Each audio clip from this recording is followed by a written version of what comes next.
one candy shop in Manhattan, on the brink of closing after nearly 50 years until the community rallied. Here's Anna with more on what they've been doing.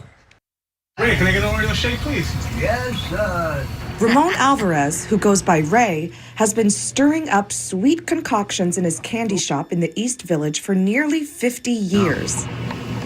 Ray's Candy Store is a neighborhood staple with top-selling items like egg creams, powdered beignets, and deep-fried Oreos.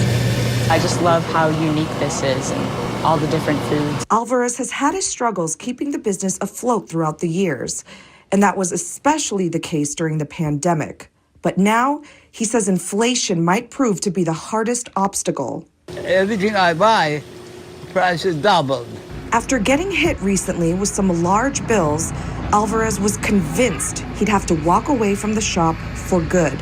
And with his 90th birthday celebration approaching in January, he was worried he wouldn't make it to 91. If I lose the store, I die after that. When word started spreading around the neighborhood that the business might close, people quickly took to action. The place has been around for years, serving all of us, you know. The only thing we can do is get back to Ray.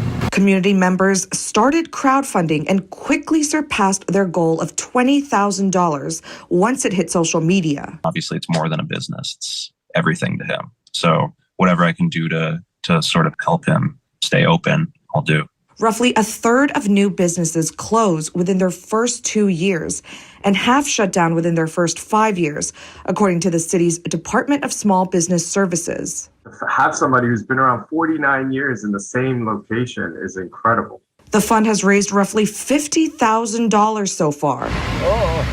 With the influx of cash, Alvarez, who still works behind the counter, says he now plans for at least 10 more sweet years serving people. If I have a candy store, I will have 2033. So what's Ray's story? Ray has such an unbelievable story. So he's originally from Iran and he joined the Navy and got a chance to travel the world. And apparently he came to the US, he had to jump off the boat and he swam. First he was in Miami and Florida before he finally came to New York and took over that candy shop. Apparently it was Andy's Candy before and he bought it for like $33,000. But he's really just been hustling his entire life and he just has stories for days.